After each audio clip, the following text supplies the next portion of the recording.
Agosto de 1945. Estas bombas cambiaron la historia del siglo XX. Hiroshima y Nagasaki, 220.000 víctimas fatales, para advertirle al mundo que a partir de ese momento, Estados Unidos se convertía en el imperio dominante y en la principal potencia militar del planeta. An American airplane dropped one bomb on Hiroshima. It is an atomic bomb. It is a harnessing of the basic power of the universe. Los responsables de esta masacre atómica nunca fueron enjuiciados y la consolidación de Estados Unidos como imperio global traería consecuencias para todo el mundo. Bolivia no fue la excepción. Había tres puestos claves de ingresos que verificaban los ingresos del Estado boliviano que estaban en manos de bancos americanos. Porque sufrieron y vieron que fue el imperio el que nos hizo pelear la guerra. Se fortalece mucho la presencia e influencia de los organismos de cooperación interamericana, que de hecho eran organismos manejados por los yanquis. Y yo noto una injerencia política ya muy fuerte, muy descarada, ¿no?, por parte de Estados Unidos en el desarrollo político nacional.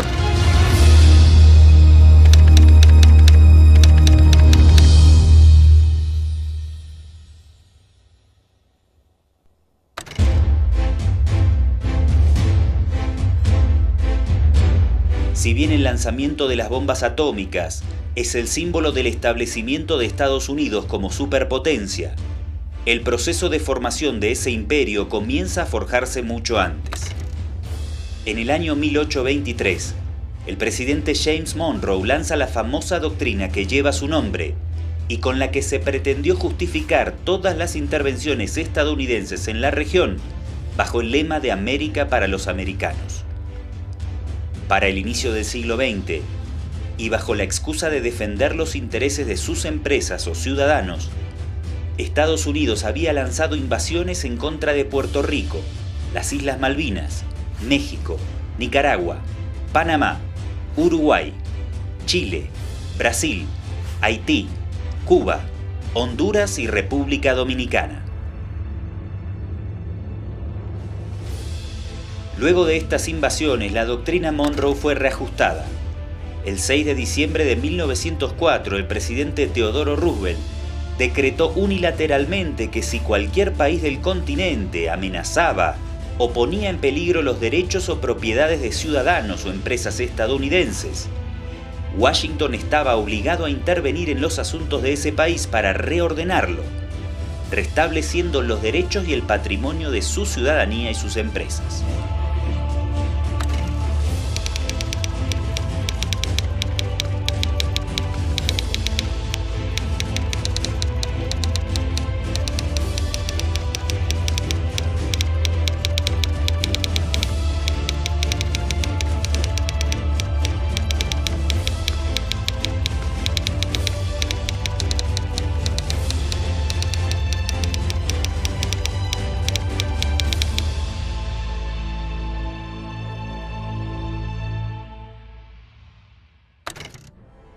En Bolivia, el gran capital estadounidense se instala a inicios de la década del 20.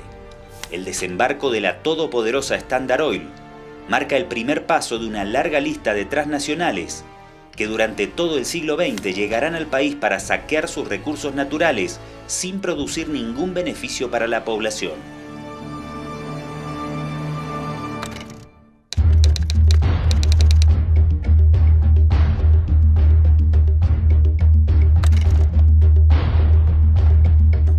A principios de la década del 20, el presidente Bautista Saavedra entrega el país al control del capital estadounidense.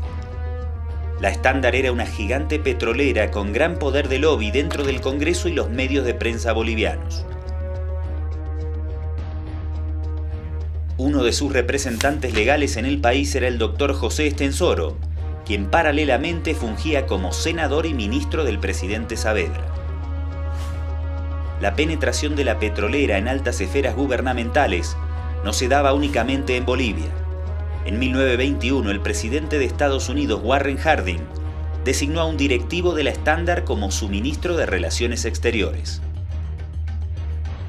Estados Unidos salía de la Primera Guerra Mundial y la Standard era uno de sus caballos de batalla. El presidente de su filial en Nueva Jersey declararía entonces que la única medida necesaria para ese momento era una política de extensión agresiva de los Estados Unidos. Meses después, la Standard Oil comenzó a operar en Bolivia. El presidente Saavedra se ve obligado a pasar por encima de su propia ley, que era una buena ley, y hacer concesiones gigantescas a la Standard Oil, que estaba muy interesada en ingresar al territorio boliviano.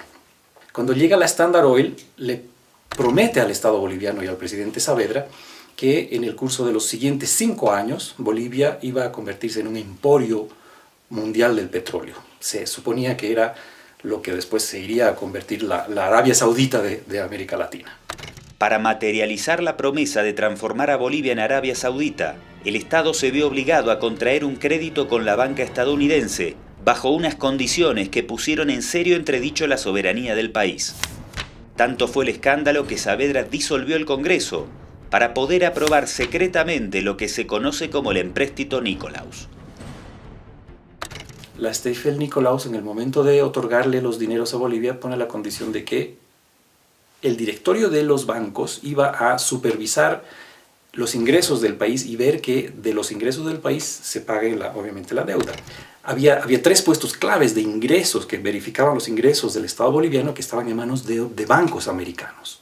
¿Y los ciudadanos eran contratados bolivianos o estadounidenses? No, eran estadounidenses. En marzo de 1923, una comisión especial calificó la imposición de estos funcionarios estadounidenses de la siguiente manera.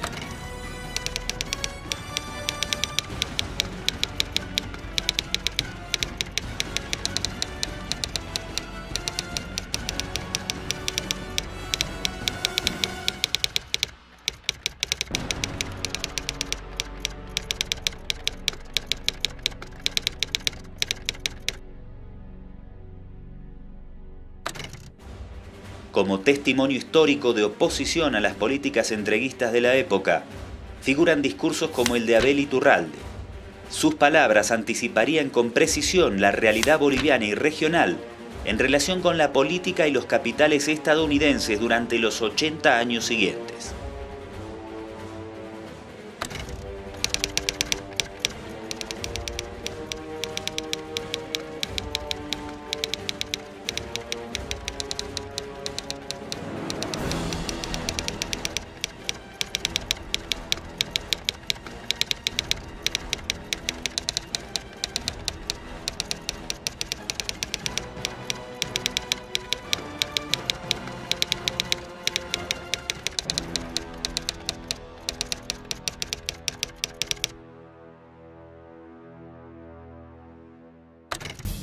En las décadas del 20 y 30, todavía era muy fuerte la presencia del imperialismo inglés en América del Sur, por lo que la estadounidense Standard Oil mantenía una guerra no declarada por el control de los mercados con la británica Royal Dutch Shell, con fuerte influencia en los gobiernos de Paraguay y Argentina. La Standard Oil no había logrado los resultados esperados durante sus años de exploración. A inicios de la década del 30, debía una fuerte suma de dinero al erario boliviano y exportaba el petróleo clandestinamente hacia la Argentina. Al estallar la Guerra del Chaco el 18 de julio de 1932 y tras observar las duras derrotas bolivianas en los campos de batalla, la Standard Oil optó abiertamente por el bando enemigo, tal vez al percibir que era mucho más probable una victoria paraguaya en alianza con Argentina a un triunfo boliviano.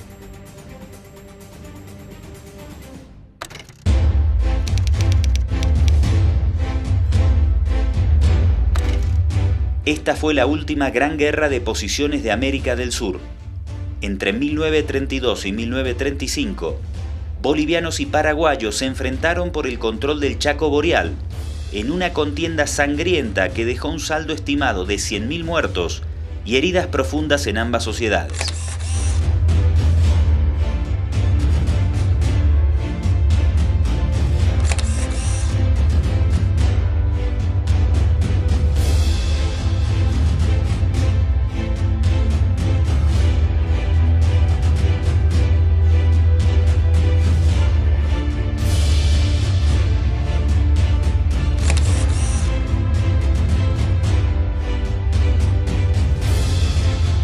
La tragedia del Chaco marcaría a fuego la historia social y política del país.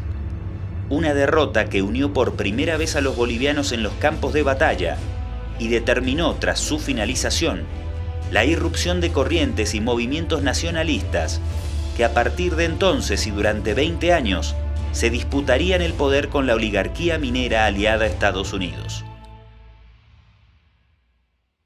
En el caso de la Guerra del Chaco es la primera vez donde el país se mira a sí mismo en el espejo y se reconoce y se ve. Y ve que mestizos, indios, blancos, todos estaban peleando por el mismo bando y vistiendo el mismo uniforme. Es la primera vez que se crea una conciencia nacional, cosa que lamentablemente después se va a ir perdiendo poco a poco otra vez. Pero es la primera vez que todos los estamentos de las clases sociales y etnias bolivianas hacen algo en conjunto. La Guerra del Chaco tuvo dos agentes foráneos determinantes en el curso de la contienda: los capitales de la oligarquía anglo-argentina, que apoyaron abiertamente al Paraguay, y la empresa petrolera estadounidense Standard Oil, que pese a administrar explotaciones en pozos de Santa Cruz de la Sierra y Tarija, boicoteó abiertamente las operaciones del ejército boliviano. Inicialmente, lo primero que declara la Standard Oil es que se va a mantener neutral. Su neutralidad inicialmente fue aceptada. O sea, los camiones que funcionaban en el Chaco eran de la Standard Oil. Nunca nos quiso prestar ni un solo camión, ni siquiera para evacuar heridos o enfermos. O sea, nunca nos ayudó ni para salvar vidas, que es un acto humanitario. Si el Paraguay hubiera logrado una victoria militar más contundente, podría haberse apropiado de los departamentos de Santa Cruz de la Sierra y Tarija, y por ende de sus pozos petroleros. Su explotación debiera haber quedado en manos de quien ya estaba operando esos pozos y había sido su aliada durante la contienda, la Standard Oil. Pero la apuesta salió mal.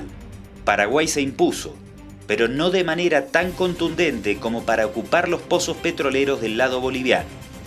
Para la transnacional estadounidense el costo sería muy alto.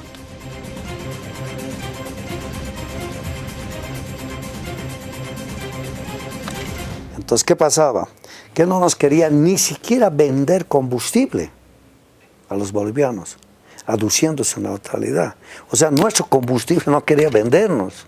La Standard Oil se la pasaba a la Argentina y la Argentina se lo pasaba al Paraguay. O sea, el Paraguay peleaba con nuestro combustible, con nuestra gasolina, y nosotros peleábamos con la gasolina peruana. Ese fue el problema de por qué David Toro enjuicia a la Standard Oil. Finalizada la guerra, el coronel David Toro, quien había visto con sus propios ojos la conspiración de la Standard Oil desde los campos de batalla, asumió la presidencia del país.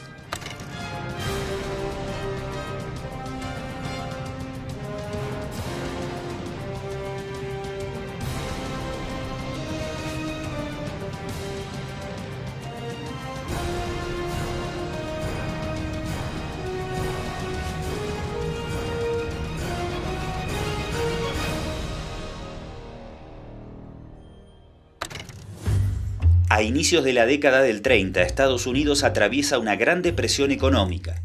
La doctrina Monroe cede ante la llegada de la política del buen vecino, impulsada por Franklin Delano Roosevelt.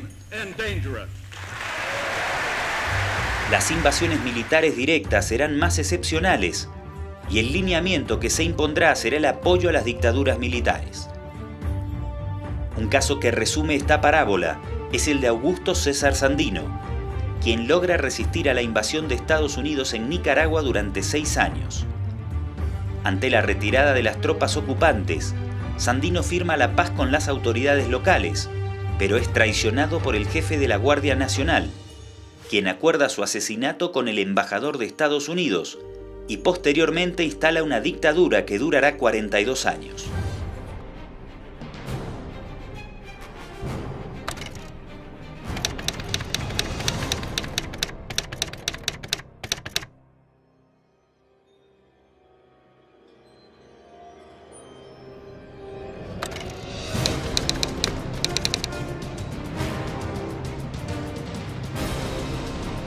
El presidente David Toro decreta la nacionalización del petróleo con confiscación de bienes y sin indemnización, bajo el cargo de traición a la patria contra la empresa estadounidense Standard Oil Company. Nace Yacimientos Petrolíferos Fiscales de Bolivia.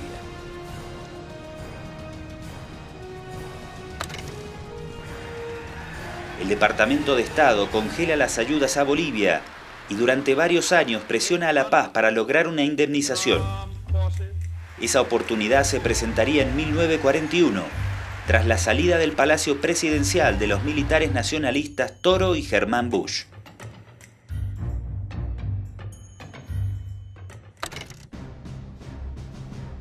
Para Washington y la oligarquía minera, era fundamental mantener a los militares nacionalistas fuera del poder. Germán Bush había decretado que el 100% de las exportaciones de estaño queden en las arcas estatales, lo que significaba una afrenta para los monopolios estañíferos aliados al capital estadounidense. El proyecto de socialismo militar propugnado por Bush sería interrumpido fatídicamente el 23 de agosto de 1939. En la práctica, la muerte de Bush devolvió la impunidad tributaria a la rosca minera.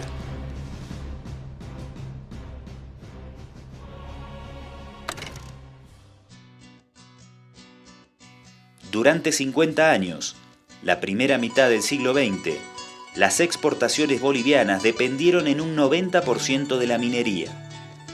Pero el Estado era tan débil que apenas podía cobrar regalías. Todo quedaba en manos de 3 empresarios, los varones del estaño.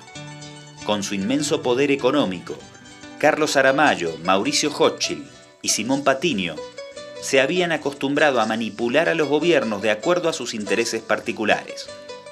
Las sedes principales de sus firmas estaban en Estados Unidos e Inglaterra. En esos largos 50 años, solo 2 presidentes se opusieron a la dominación de la rosca minera: Germán Bush y Gualberto Villarroel. Paradójicamente, son los únicos 2 que terminaron muertos durante el ejercicio de sus funciones. La rosca minera también dominaba la opinión pública. El diario respondía a la Patiño Mainz y La Razón directamente era propiedad de Aramayo. El rasgo más sanguinario de este statu quo se observaría el 21 de diciembre de 1942, cuando por presión de Patiño al ejecutivo de Enrique Peñaranda para frenar una huelga por demandas laborales, se ordenó la represión del ejército, dejando un saldo de decenas o centenares de mineros masacrados en Catavi. El respetado historiador Augusto Céspedes señala que la masacre de Catavi marca una etapa avanzada del dominio capitalista en Bolivia, que fue el producto de un programa sanguinario, estratégicamente pensado y aplicado por el Estado Mayor imperialista, formado por los grandes mineros, el gobierno y el ejército de Bolivia, con la aprobación moral y doctrinal del embajador de Estados Unidos. Eran inicios de los 40 y Washington no podía soportar un parate en la producción del estaño, ya que lo necesitaba urgentemente para producir los implementos necesarios para apoyar a sus tropas en la Segunda Guerra Mundial.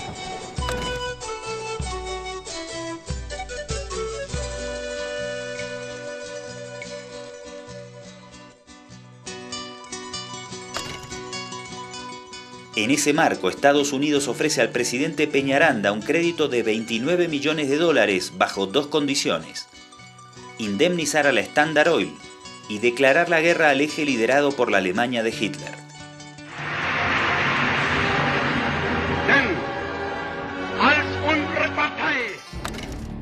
Peñaranda, calificado en la época por el Washington Post como un sincero amigo de Estados Unidos, aceptó y como compensación fue invitado a recorrer el país del norte por el presidente Franklin Roosevelt en 1943.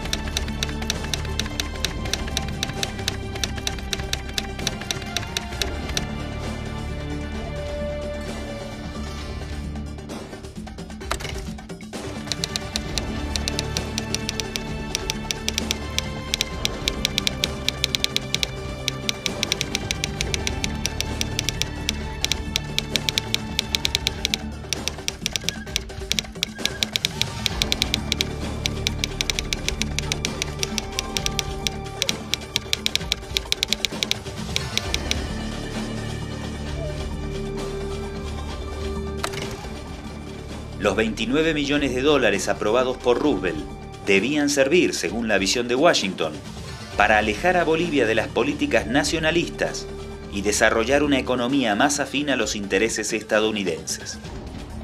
Durante la misma década de los 40 se produce otro hecho fundamental que consolidará al gobierno estadounidense como el mandamás de las decisiones políticas estratégicas del Estado boliviano por el resto del siglo XX.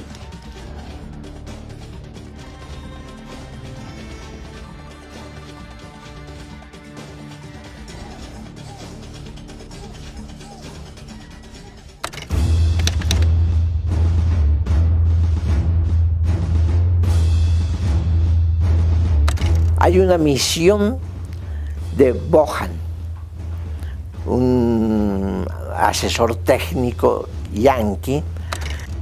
El Plan Bohan fue un plan de desarrollo estatal de Bolivia, elaborado y escrito por ciudadanos estadounidenses, liderados por el economista Merwin Bohan. El grupo de trabajo llegó a La Paz en 1941.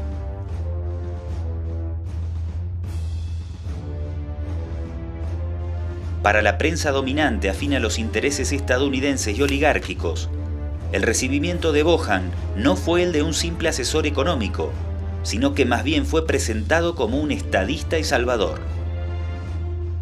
Los ejes fundamentales del Plan Bohan eran diversificar la matriz productiva del país, hasta entonces dependiente absolutamente de la minería, y establecer una comunicación vial entre Cochabamba y Santa Cruz de la Sierra, que a su vez debía transformarse en un polo de desarrollo agroindustrial. Para lograr estos objetivos, Estados Unidos decidió la creación de la Corporación Boliviana de Fomento.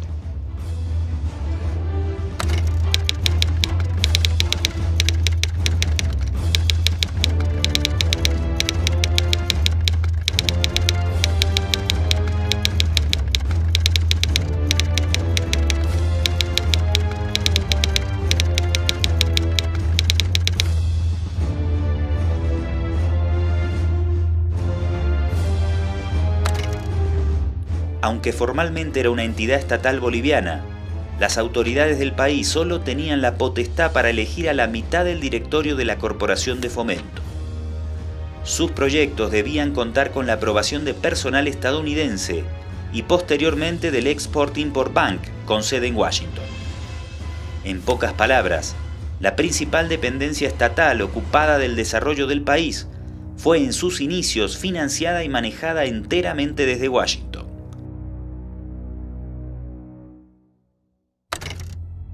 En un contexto dominado por la Segunda Guerra Mundial, la Corporación Boliviana de Fomento fue creada por Estados Unidos para asegurar la explotación de los recursos naturales bolivianos de acuerdo a sus intereses geoestratégicos: minerales y goma para la industria, alimentos, maderas y petróleo para las minas bolivianas de estaño.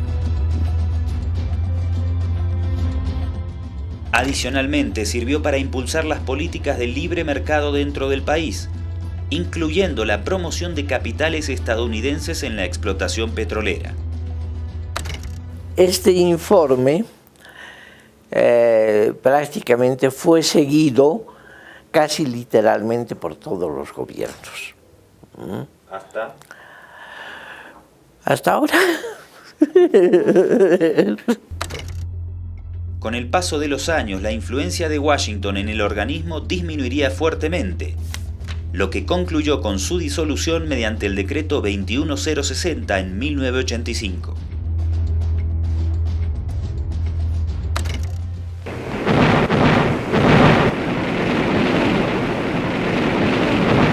Durante y en los años posteriores a la Segunda Guerra Mundial, movimientos de índole nacionalista insurgieron en distintas partes del mundo.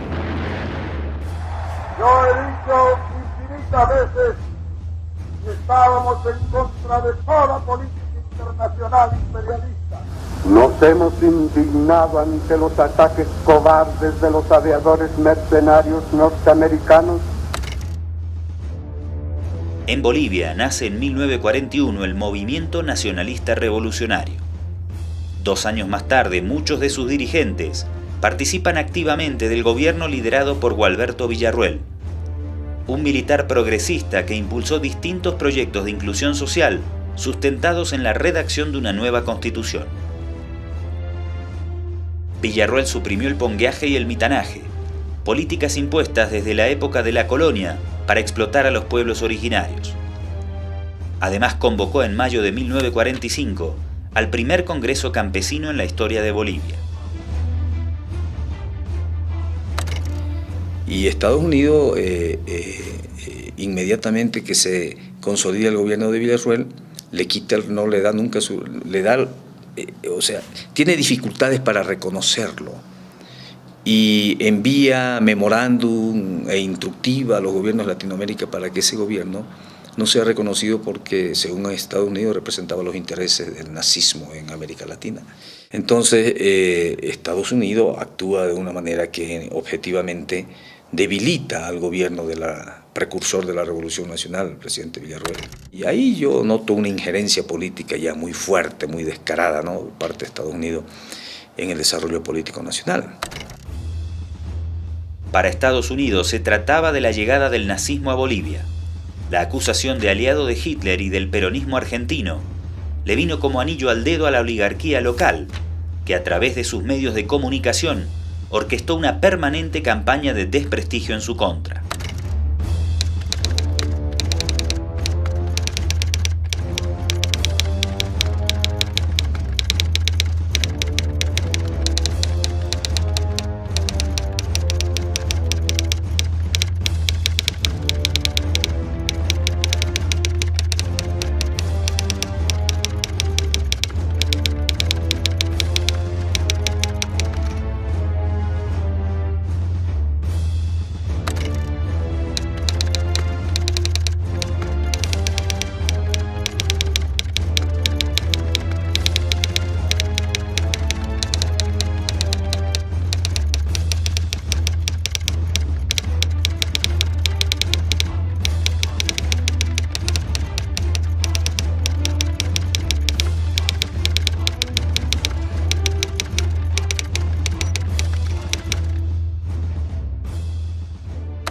Claro, los Estados Unidos tenían un modo de ver, todo el que estaba en contra de ellos era o nazi o comunista, entonces no había diferencia en su actitud, ¿no?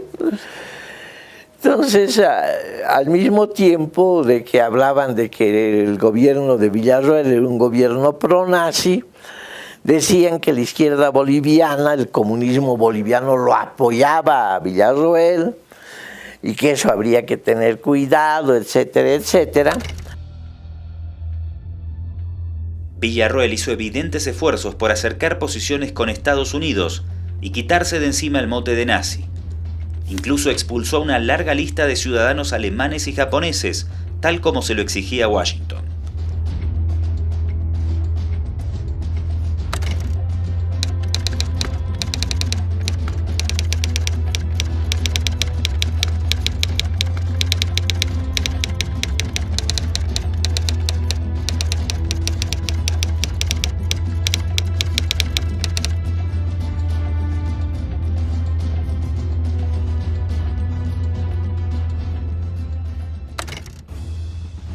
Villarroel nunca ganó la simpatía de Washington. Finalmente sería asesinado en el Palacio Presidencial, junto a sus colaboradores más cercanos tras una emboscada popular el 21 de julio de 1946.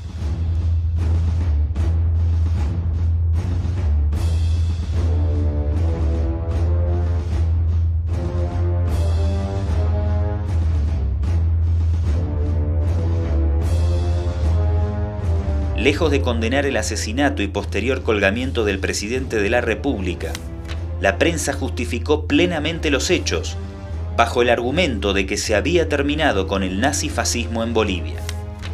Quienes ocuparon los puestos de poder tras el magnicidio fueron ensalzados como abanderados de la democracia. Desde Estados Unidos, saludaron el magnicidio que reinstaló a la oligarquía en el poder.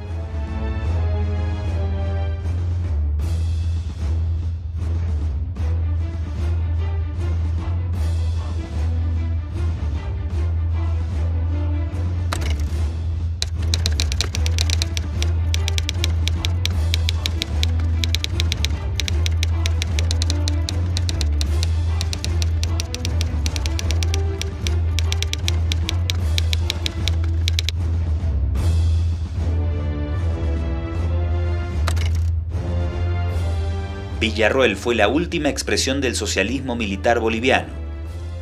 Pero en el país estaba gestando un movimiento popular que 6 años después lograría desplazar para siempre a la rosca minera. La intervención estadounidense en los asuntos internos de Bolivia no se detendría.